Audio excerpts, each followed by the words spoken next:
8/2021 के अव्यक्त रिवाइज है 12/3/88 के।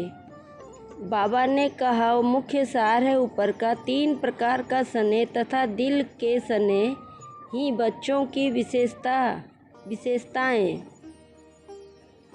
और पहले पॉइंट में बाबा ने कहा आज बाप दादा अपने स्नेही सहयोगी और शक्तिशाली ऐसे तीनों विशेषताओं से संपन्न बच्चों को देख रहे हैं। यह तीनों विशेषताएं जिसमें समान है वही विशेष आत्माओं में नंबर 1 आत्मा है। स्नेही भी हो और सदा हर कार्य में सहयोगी भी हो, साथ साथ शक्तिशाली भी हो। स्नेही तो सभी हैं, लेकिन स्नेह में एक है दिल का स्नेह, दूसरा है समय प्रमाण मतलब का स्नेह और तीसरा है मजबूरी के समय का स्नेह। जो दिल का स्नेह है उसकी विशेषता यह होगी कि वह सर्व संबंध और सर्व प्राप्ति सदा सहज स्वतः ही अनुभव करेंगे। एक है संबंध की अनुभूति में भी कभी नहीं, जैसा समय वैसा संबंध के स्नेह के भिन्न भिन्न अनुभव करने वाले, समय को जानने वाले और समय प्रमाण संबंध को भी जानने वाले होंगे। फिर बाबा ने दूसरी पॉइंट में कहा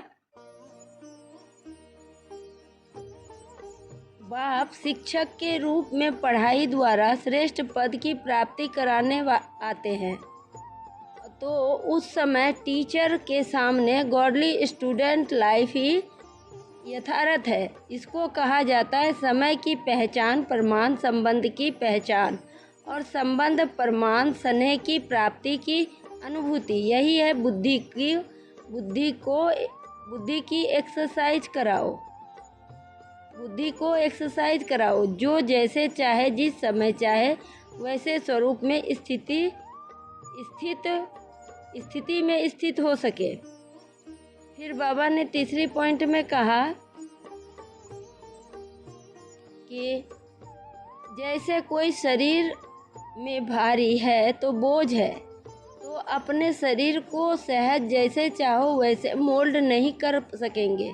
ऐसे ही अगर मोटी बुद्धि है अर्थात किसी न किसी प्रकार का व्यर्थ बोझ वाला व्यर्थ कीचड़ा बुद्धि में भरा हुआ है, न कोई बुद्धि अशुद्धि है, तो ऐसी बुद्धि वाला जिस समय चाहे वैसे बुद्धि को मोल्ड नहीं कर सकेगा। इसलिए बहुत स्वच्छ महीन अर्थात अति सूक्ष्म बुद्धि, दिव्य बुद्धि, बेहद की बुद्धि, विशाल बुद्धि चाहिए। ऐसे बुद्धि वाले ही सर्व के संबंध का अनुभव, जिस समय जैसा संबंध वैसा स्वयं के स्वरूप का अनुभव कर सकेंगे। तो स्नेही सभी हैं, लेकिन सर्व संबंध का स्नेह समय प्रमाण अनुभव करने वाले सदा ही इसी अनुभव में इतने बिजी रहते हैं कि हर संबंध के भिन्न भिन्न प्राप्तियों में इतना लवलीन रहते, मगन रहते, जो किसी भी प्रकार का विघ्न अपने तरफ झुका नहीं सकता है। इसलिए स्वतः ही सहज योगी स्थिति का अनुभव करते हैं। फिर चौथी पॉइंट में बाबा ने कहा आज स्नेह का सुनाया, फिर सहयोग और शक्तिशाली तीनों विशेषता वाली आत्मा का महत्व सुनाएंगे। तीनों ही जरूरी है। आप सब तो ऐसे ही स्नेही हो, प्रैक्टिकल है ना। जब जहाँ बुद्धि को स्थित करने चाहो वैसे ऐसे कर सकते हो ना। कंट्रोलिंग पावर है ना। रूलिंग पावर तब आती है जब पहले कंट्रोलिंग पावर हो, और जो स्वयं को ही कंट्रोल नहीं कर सकता वह राज्य को क्या कंट्रोल करेगा। इसलिए स्वयं को कंट्रोल में चलाने की शक्ति का अभ्यास अभी से चाहिए, तभी राज्य अधिकारी बनेंगे। समझा।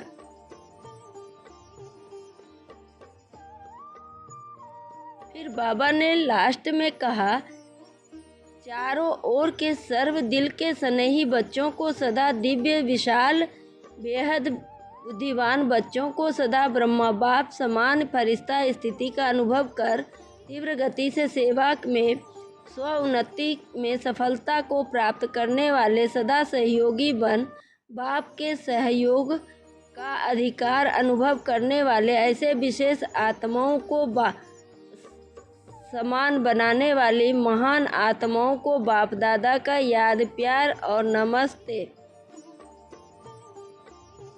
नमस्ते। सदा रहो हंसते, बन जाओ फरिश्ते, चलते रहो परम धाम के रास्ते। शुक्रिया बाबा, शुक्रिया बाबा, पद्मा पदम शुक्रिया बाबा।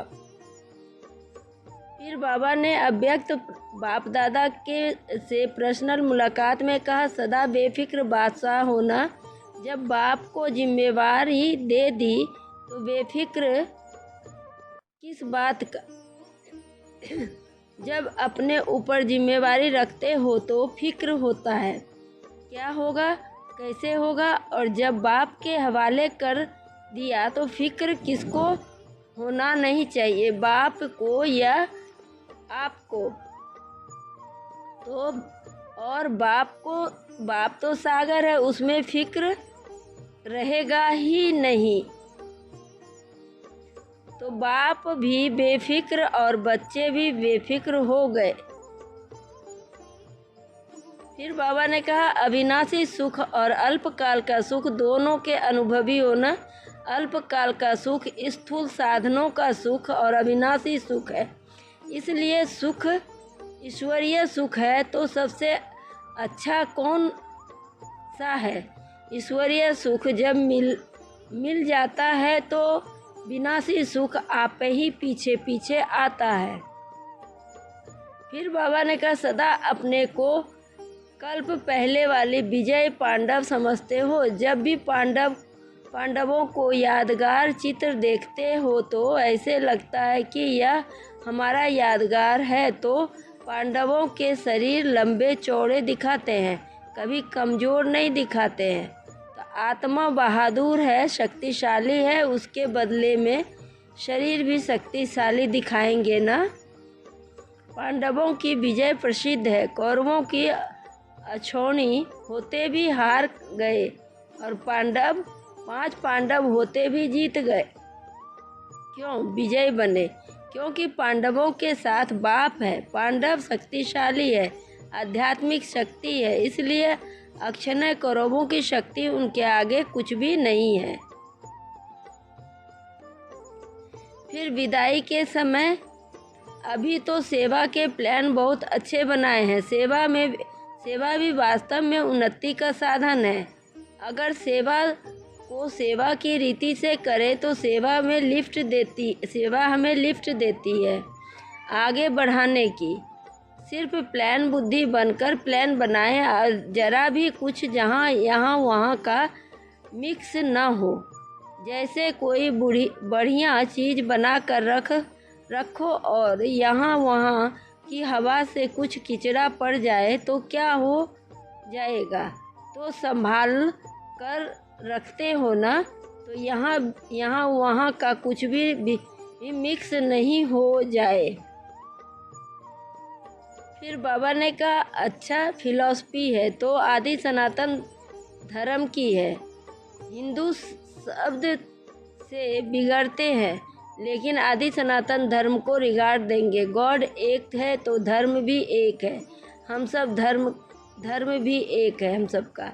यह धीरे धीरे आत्माओं के धर्म की तरफ आकर्षित होते हैं जाएंगे। अच्छा,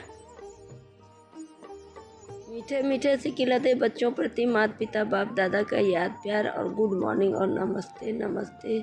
सदा रहो हंसते, बन जाओ फरिश्ते। शुक्रिया बाबा, शुक्रिया बाबा, पद्मा पदम शुक्रिया बाबा।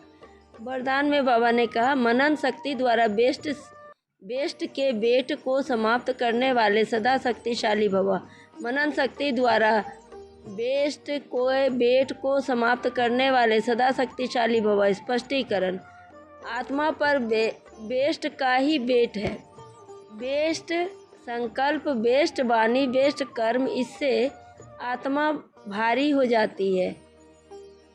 अब इस बेट को खत्म करो। इस वेट को समाप्त करने के लिए सदा सेवा में बिजी रहो। मनन शक्ति को बढ़ाओ। मनन शक्ति से आत्मा शक्तिशाली बन जाएगी। जैसे भोजन हजम करने से खून बनता है, फिर वह शक्ति का काम करता है, ऐसे ही मनन करने से आत्मा की शक्ति बढ़ती है।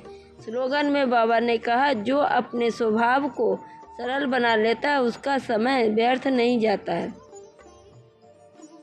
जो अपने स्वभाव को सरल बना लेते हैं उसका समय व्यर्थ नहीं जाता है। ओम शांति, ओम शांति।